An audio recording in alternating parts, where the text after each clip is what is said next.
A forgotten painting, a famous literary family, and an artist better known for walls than canvas.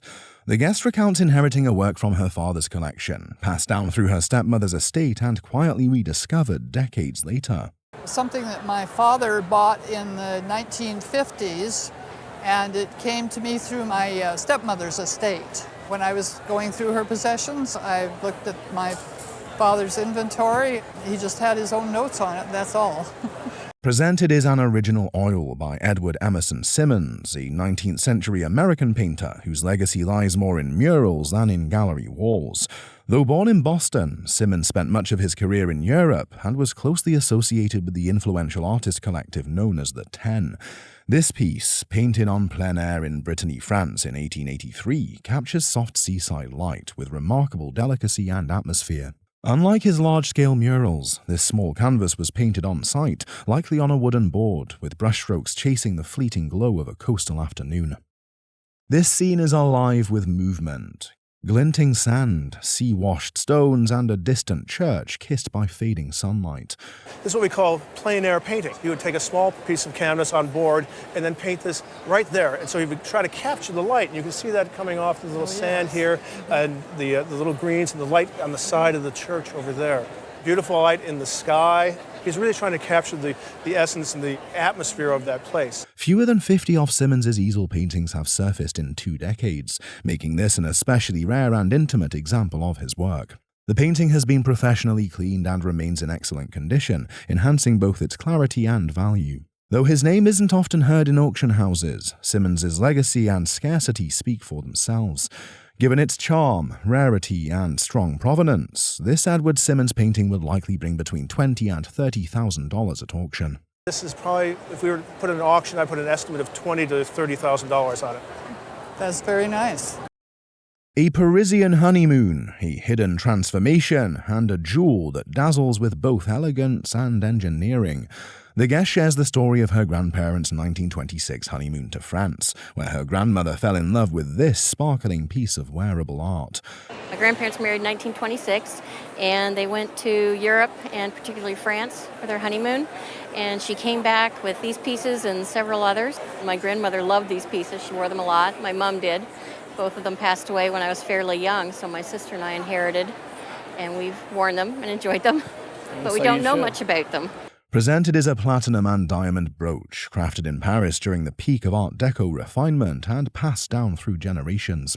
The brooch is pave set with diamonds, featuring a central baguette and 2 tapered side stones, each meticulously cut and placed. What sets this piece apart is its rare articulation. Its fittings unscrew to convert the brooch into a pendant, a hallmark of high craftsmanship.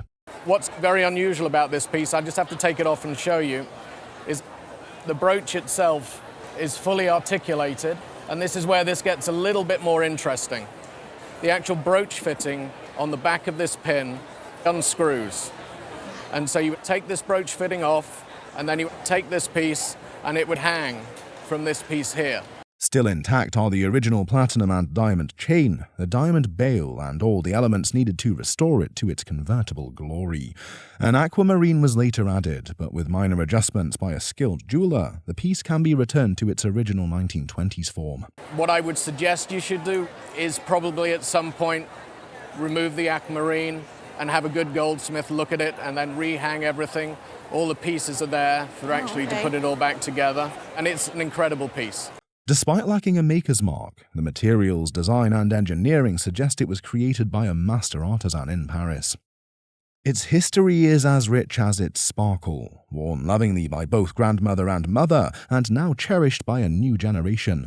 This level of completeness and quality in an Art Deco convertible jewel is exceptionally rare to encounter today. If fully restored, this platinum and diamond brooch pendant combination would be valued around $30,000.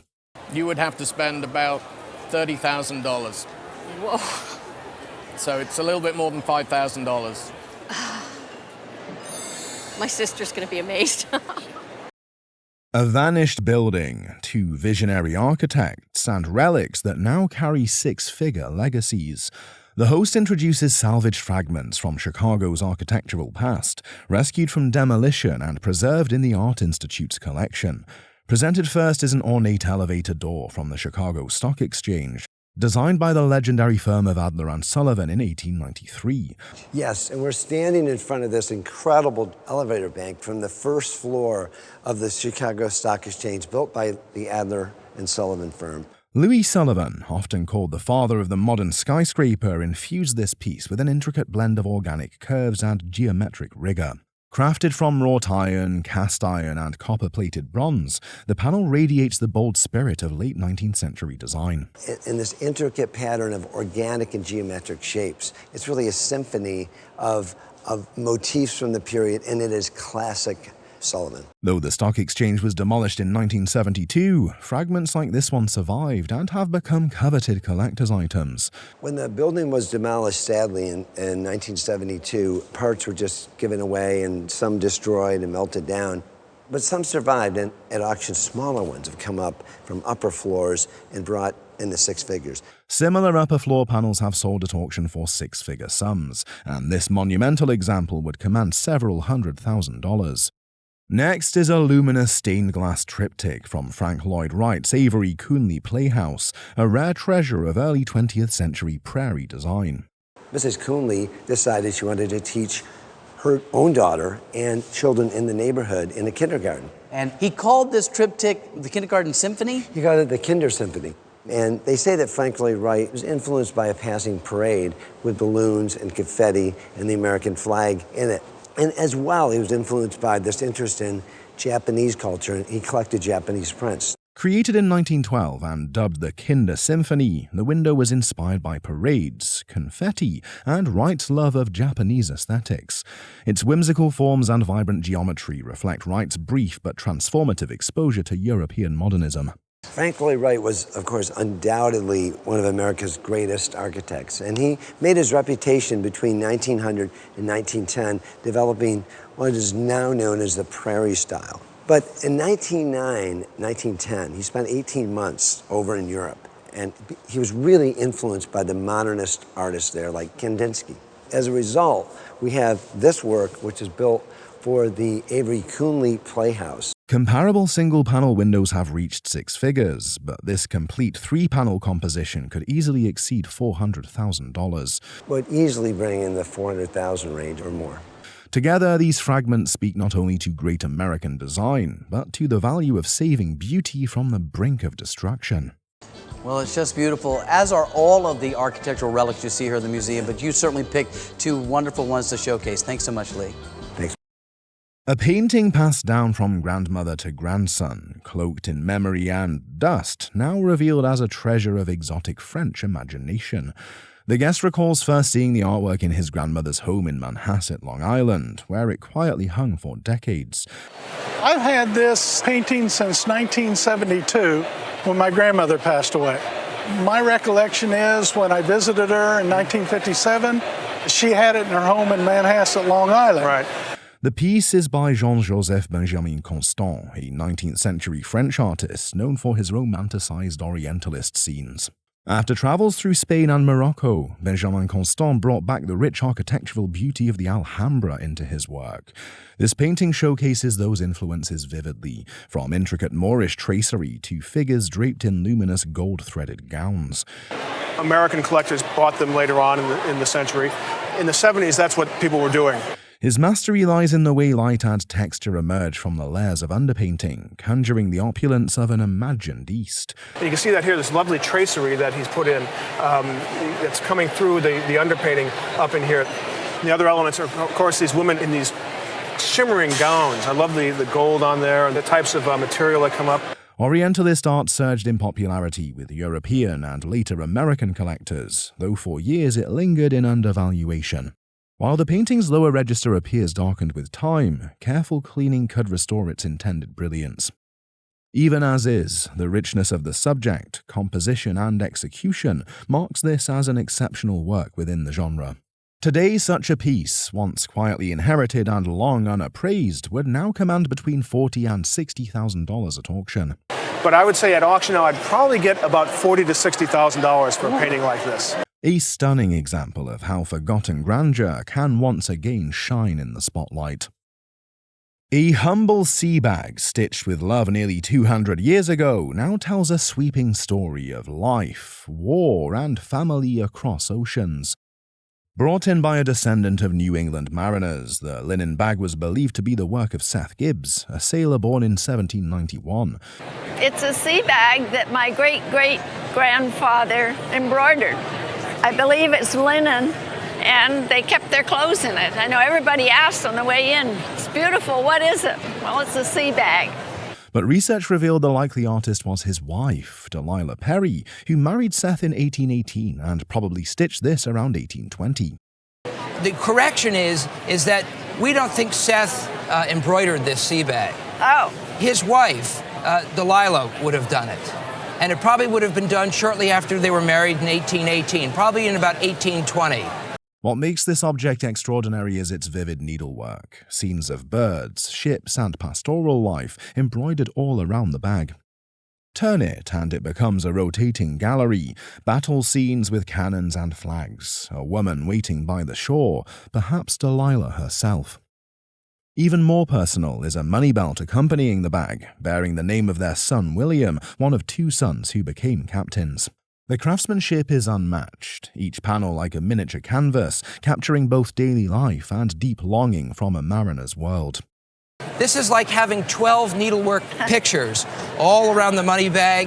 This fantastic battle scene that's going on right here. You see all the cannon and the American flag fighting the British here. Right. It's an amazing document. Textiles from this era rarely survive, let alone with this level of artistry. Personal narrative and impeccable condition.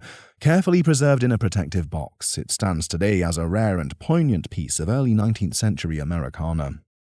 If placed at auction, this embroidered sea bag and money belt would be valued at $30,000 to $50,000. It's a $30,000 to $50,000 piece. Wow. How about that? Wow. A tribute in thread, stitched across time and tide. A box made of driftwood, a connection to American tragedy, and a legacy carved in both wood and controversy. What we have is a box, one apparently of three, that was built by Dr. Samuel Mudd, who was one of the indicted co-conspirators in the assassination of Abraham Lincoln. The guest reveals a cherished gift from a friend, an intricate wooden box tied to the infamous story of Abraham Lincoln's assassination.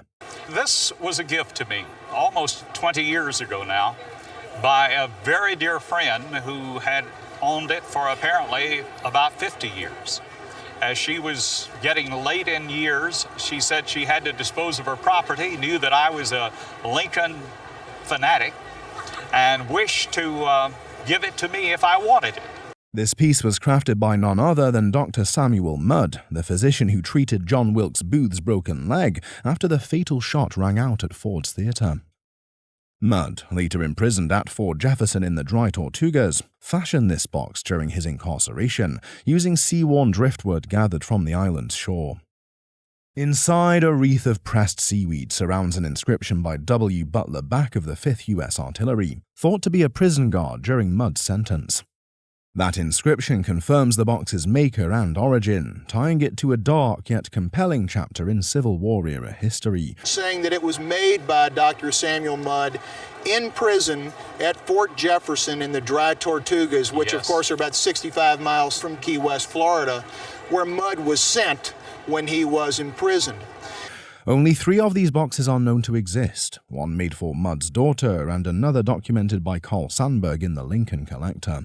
This third box carries the endorsement of Dr. Richard Mudd, Samuel's grandson, who has recognized it as one of his grandfather's creations. The exterior features fine marquetry, but it's the interior that transforms this from folk craft to a tangible slice of American lore. It stands not only as an object of artistry, but as evidence of one man's complicated role in a pivotal historical moment. Given its rare provenance, connection to Lincoln-era history and condition, its auction value is estimated to range between $15,000 and $20,000. To $15,000 or $15,000 to $20,000. Wow, that is impressive. A price that reflects not just craftsmanship, but the weight of history sealed within its lid. A quiet western vista, a famous name in American art, and a family story that stretches back over a century. The guest shares a cherished painting inherited through generations, linked to her great-uncle's Montana trading post. My great-uncle had a trading post, or was part of a trading post in Montana.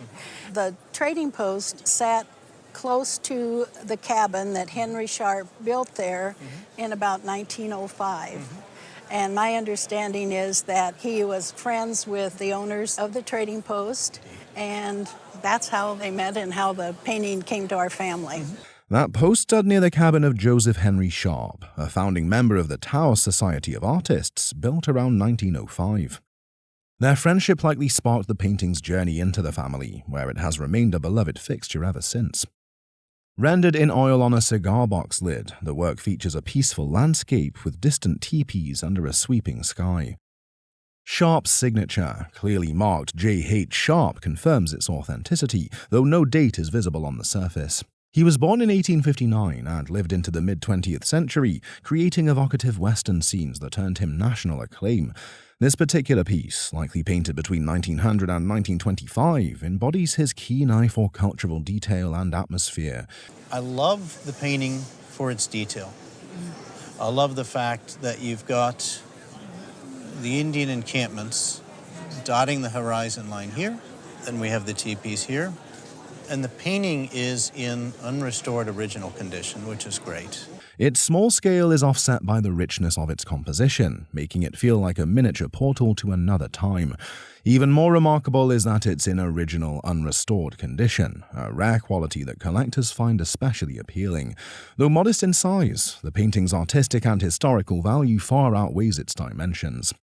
At auction, this Joseph Henry Sharp painting would carry an estimated value between $12,000 and $18,000. Would sell between $12,000 to $18,000. Oh.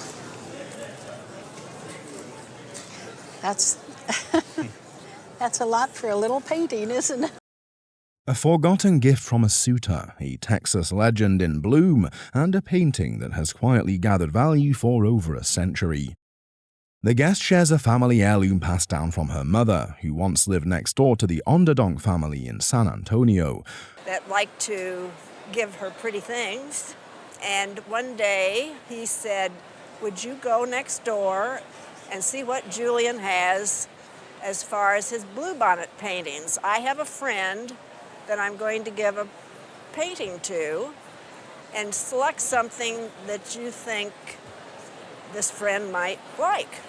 So she went next door and she said, this painting was what I selected, but it was far from my favorite. Julian Onderdonk, trained in New York and mentored by American Impressionists, returned to Texas to find beauty in its wild bluebonnets. Though her mother selected the painting for someone else, the suitor surprised her by keeping it for her, a gesture that made it a lifelong treasure. The work is dated 1920, during Onderdonk's most celebrated period, just 2 years before his untimely death at the age of 40.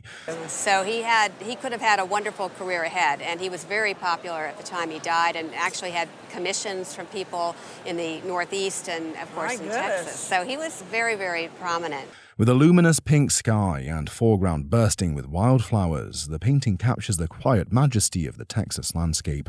Onderdonk, known as the father of the bluebonnet school, led a tradition that remains beloved among collectors to this day. Is of small scale, but he painted in a variety of sizes, and you can see that he's moved the flowers to the forefront. In some pieces he'll have a roadway or a path, and the flowers are more receded, so it's really somewhat creative to have the flowers in the forefront.